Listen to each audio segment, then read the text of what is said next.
Bangladesh Prime Minister has resigned and left the country.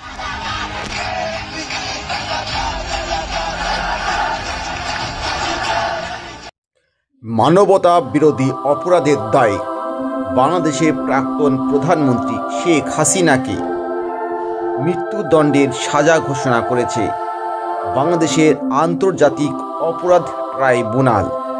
সেই সঙ্গে বাংলাদেশের প্রাক্তন স্বরাষ্ট্রমন্ত্রীকেও এই একই সাজা দেওয়া হয়েছে। উস্কানিমূলক মন্তব্য, ছাত্র আবু সাইদকে হত্যার নির্দেশ, আন্দোলনকারীদের হত্যার নির্দেশ, 6 জনকে গুলির নির্দেশ ও আশুলিয়ায় 6 জনকে পুড়িয়ে to inflict her with only one sentence, that is sentence of death. কাকতালীয় একটি বিষয় যে বাংলাদেশ আন্তর্জাতিক ট্রাইব্যুনাল কিন্তু শেখ হাসিনার আমলেই পথ চলা শুরু করে। মূলত 71-এর যুদ্ধ অপরাধী ও মানবতা বিরোধী যে দোষী বা অভিযুক্ত তাদের বিচারের জন্যই এই ট্রাইব্যুনাল স্বাধীনতার 39 বছর পর অর্থাৎ 2010 সালে কার্যক্রম শুরু করে, যদিও 2012 সালে গঠিত হয়। আরেকটি ট্রাইব্যুনাল শেখ হাসিনার আওয়ামী লীগের সময় আন্তর্জাতিক অপরাধ ট্রাইব্যুনাল যে কার্যক্রম শুরু করে, সেই ট্রাইব্যুনালই শেখ হাসিনাকে দোষী সাব্যস্ত করেছে। হাসিনাকে এই যে সাজা দেওয়া হয়েছে, তবে এটা অনেক বিতর্ক তৈরি হয়েছে।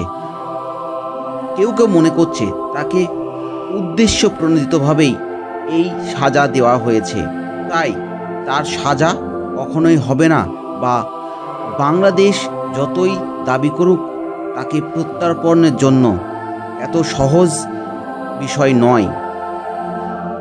দুই দেশের মধ্যে প্রত্যর্পণ চুক্তি রয়েছে সেই 2013 সাল থেকে। 3 বছর পর 2016 সালে তা সংশোধন করে প্রত্যর্পণ প্রক্রিয়া আরও সহজ করা হয়।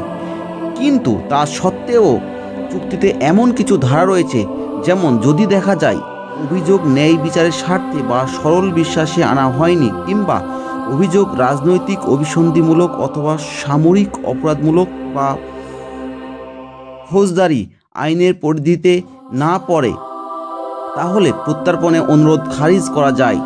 সহজ কথায়, ভারত যদি মনে করে হাসিনা ও দেশের সুষ্ঠু বিচার পাবেন না, তাহলে চুক্তি সত্ত্বেও তাকে ফেরত না দেওয়ার অধিকার ভারতের থাকছে। বাংলাদেশ সরকার সেদেশে হাসিনাকে ফিরিয়ে নিয়ে যেতে না পারলে তার সাজা হবে বলে মনে হয় না। অর্থাৎ হাসিনাকে এত সহজে ফিরিয়ে নিয়ে যেতে পারবে বলে মনে হয় না।